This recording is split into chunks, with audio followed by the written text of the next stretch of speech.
Ikaw! Sino ka? Sino ka?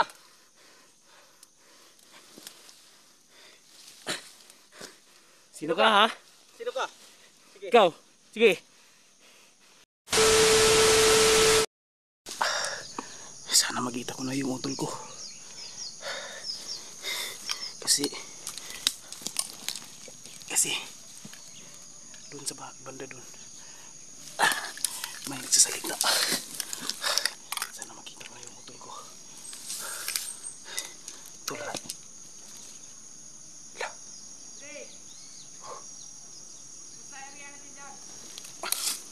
May nagsasalita. Hindi lang tayo.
Nasaan na ba yung sinabi ng utol ko na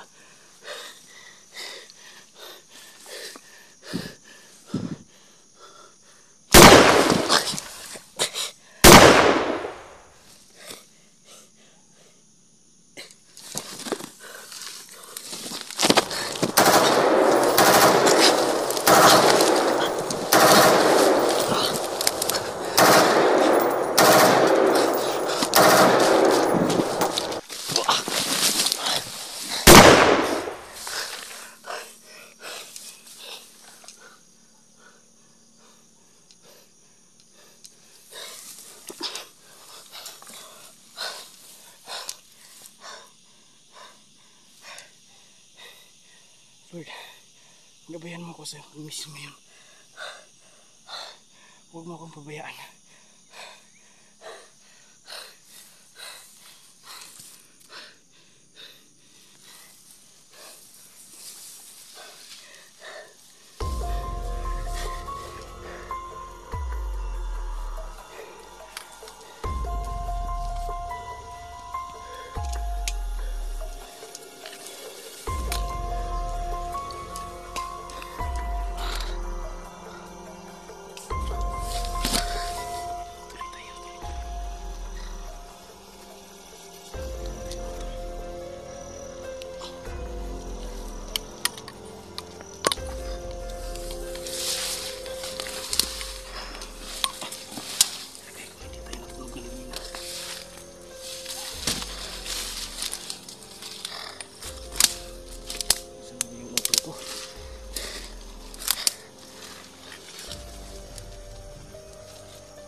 Sana wala namang mga bandido na makasalubong ko. Kasi hirapan tayo eh. Lalo na tulad ng kanina yung ginagawa ko. Napakadelikado yun. Pag nakita ko sa kanyang kasamahan.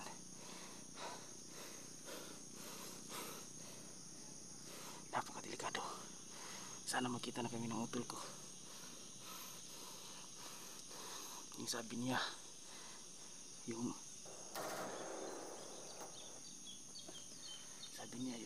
may malaking puno. Baka dun sa baba kanina.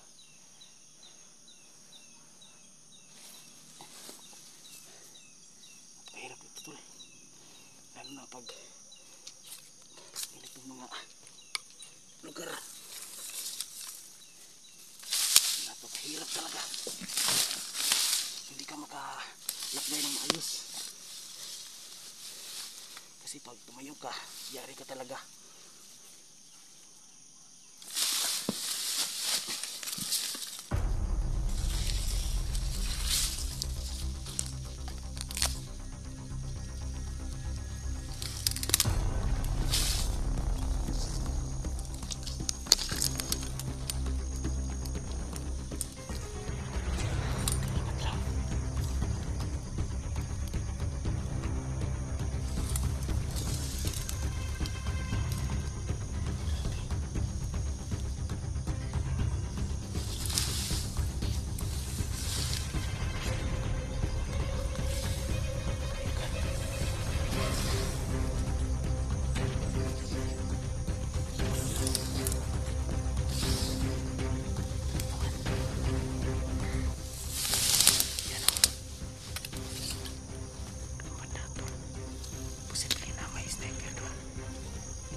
Tol, nasaan ka na ba tol? Hindi ko pwedeng tumawag sa'yo tol. Baka marinig nila ako. May bago pa akong pinatay kanina. Baka hinahanap pa nila yung kasama nila. Nasaan? Parang may tao dito ah. May tao dito.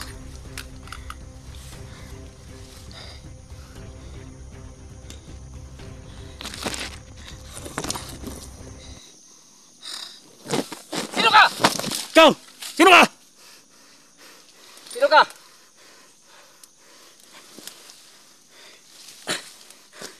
Sino ka ha? Sino ka? Sige. Ikaw! Sige!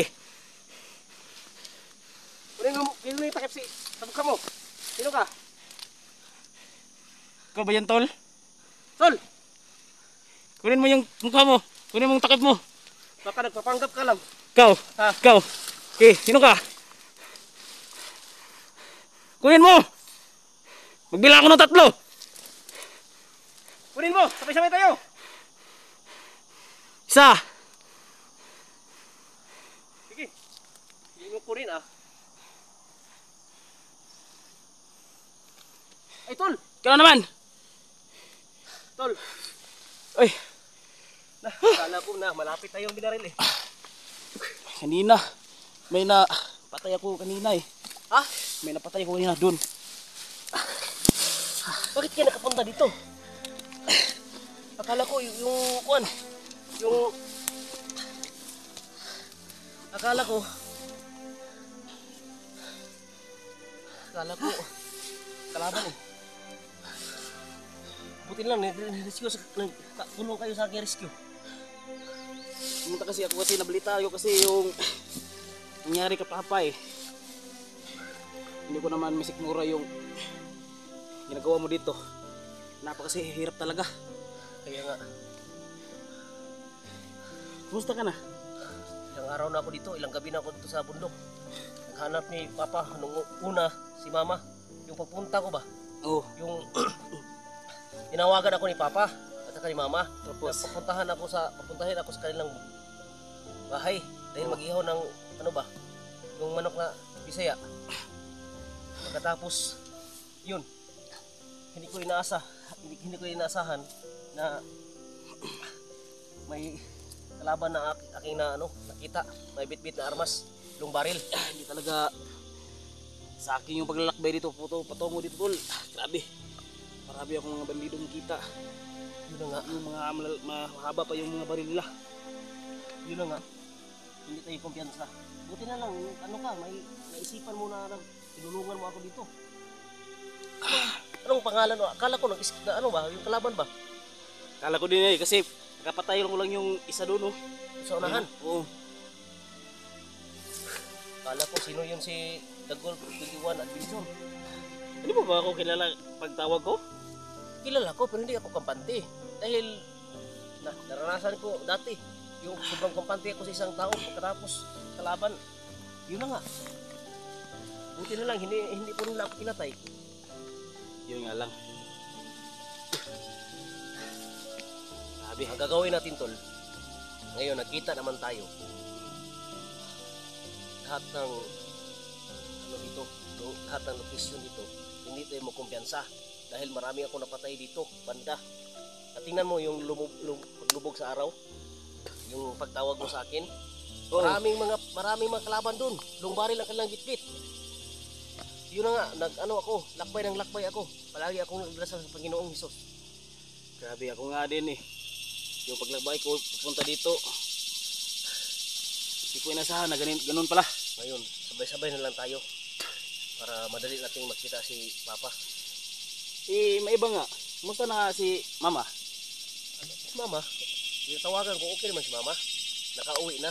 Noong last time na nagtawag ko sa kanya, na nandun na siya sa ibabaw ng sapa.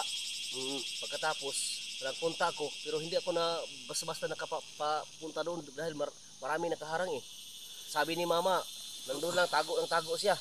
Sabi niya na papupunta na siya sa barangay natin. Buti na lang, tinanggap siya sa ating pinsan, yung first cousin natin. Tinanggap siya, yung kasabay din ng dalawang alaga ko na babae. Okay. So, okay na si Mama? Okay na, walang problema. Si Papa, galing Papa sa trabaho, wala pa nakauwi. Salbahe talaga yung mga mandino na yun. Higanti tayo sa kanila. Lahat. Yun si Commander Kulkog ang utak sa lahat. Ay, si Commander Kulkog. Oo.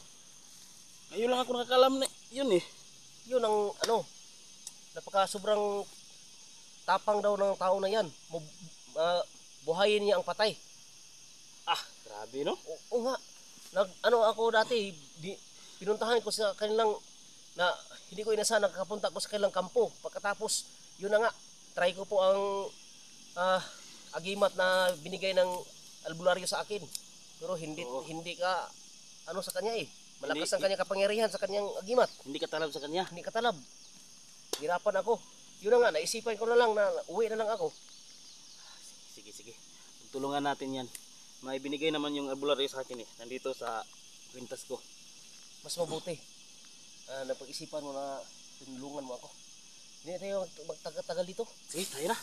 Doon tayo sa kung saan ang north, doon tayo palabas. Pababa na lang tayo. Sige, bababa na tayo. Pwede na tayo dito para ma-report natin sa barangay na yung kampo, yung bahay natin ginagawa nilang kampo ni Commander Kulkog. Sige. Para grabe talaga matulungan tayo nila. Baba muna tayo. Okay. Saan tayo daan?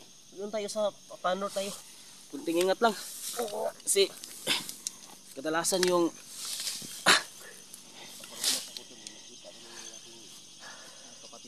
Siya pala si The Golf 21 Adventure.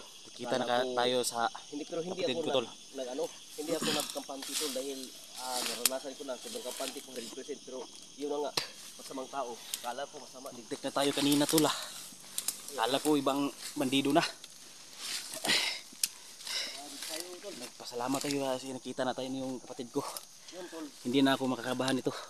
Yun tol, ang sabi ng ni mga pastora na kailangan tayo magdasal kahit walang kalaban o mayroong kalaban.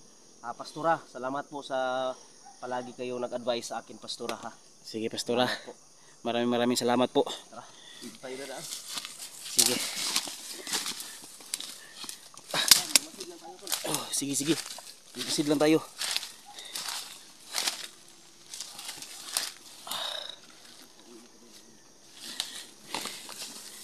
Di tayo magtagal dito, tol. Mga tol. Kasi di tayo pwede magtagal dito. Kasi paggabi na. San?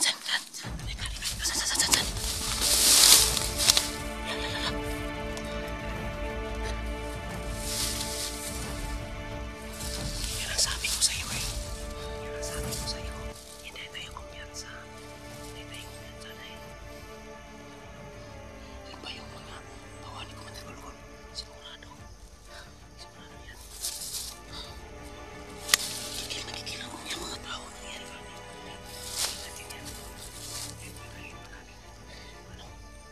Para nagalapit din. Kasi sila yung dahilan na ganito yung buhay natin. Kaya nga.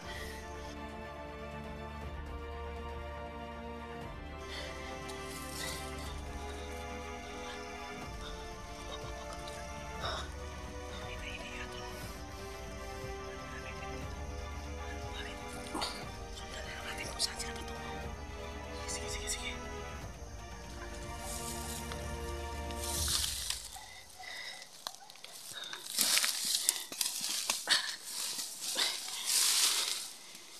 Nakikita ko ang mga bandido ni ito. Pasalamat sila.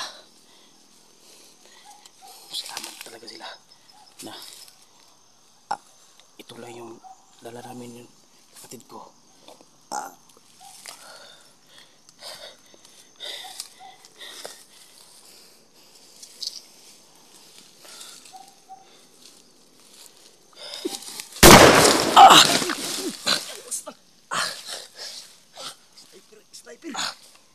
Sniper ba yun? Sniper, malakas. Huwag ka mapapatok. Baka strategy na lang nila yun. Para sumagot tayo sa kanila. Yung uwak ang gaya nila kun. Ha? Yun, tingnan mo ang uwak. Yun ang kanilang kapangyarihan. Uwak? Yun, marami ako naranasan sa ganun. Basta maraming uwak. Yun ang kanilang kapangyarihan. Marami silang dito nakabantay. Grabe talaga yun si Commander Kulkog, no? Yun na nga. Pati ibon kayang kontrolin. Kaya nga. Pero hindi nila tayo makakontrol. Pantay ka pa.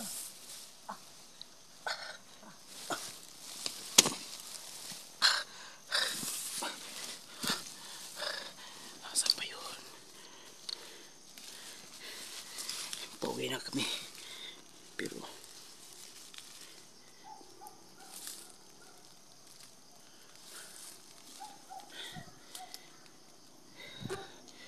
yung uwak raw, sabi ng utol ko, kayang kontrolin ni Commander Kulkog.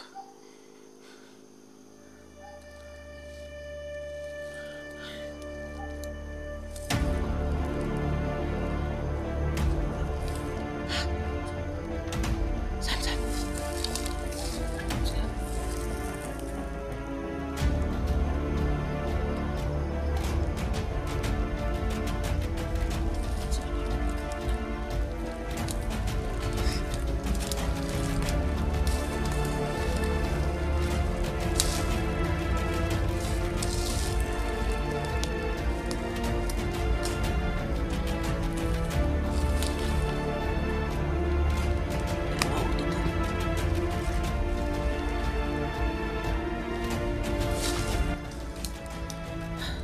Hindi tayo pwedeng sumunod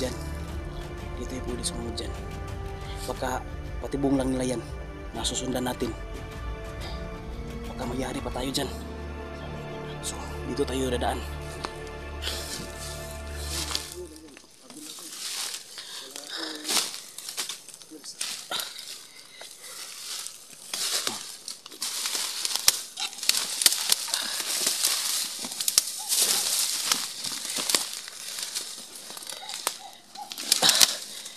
Yun tol, pauwi na kami ng kapatid ko.